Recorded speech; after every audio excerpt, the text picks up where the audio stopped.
ហាអគ្គិសនីជាប់ចិញ្ចែងស្លាបដែកមីឌាជម្រើសដ៏ល្អបំផុតសម្រាប់ភាពត្រជាក់លឿននិងមានប្រសិទ្ធភាពគ្រប់បរិវេណធំស្លាបអាលុយមីញ៉ូមរឹងមាំ18អ៊ីងគុណប្រយោជន៍នៃកង្ហារអគ្គិសនីជាប់ចិញ្ចែងស្លាបដែក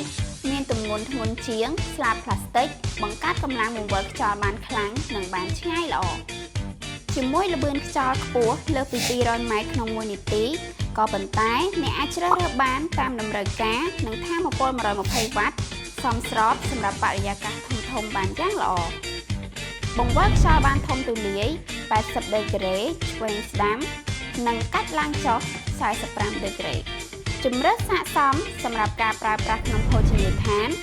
ថ្នាក់រៀនផ្ទះបាយកន្លែងពាណិជ្ជកម្មកង្ហារខ្យល់ខ្លាំងបង្វិលទូលំទូលាយនិងប្រើប្រាស់បានយូរអង្វែងអតិថិជនអាចធ្វើការបញ្ជាទិញតាមរយៈដៃគូសហការតាមផ្សារទំនើបហាងអនឡាញហាងលក់គ្រឿងអេឡិចត្រូនិកទាំង25ខេត្តក្រុងនៅក្នុងប្រទេសកម្ពុជា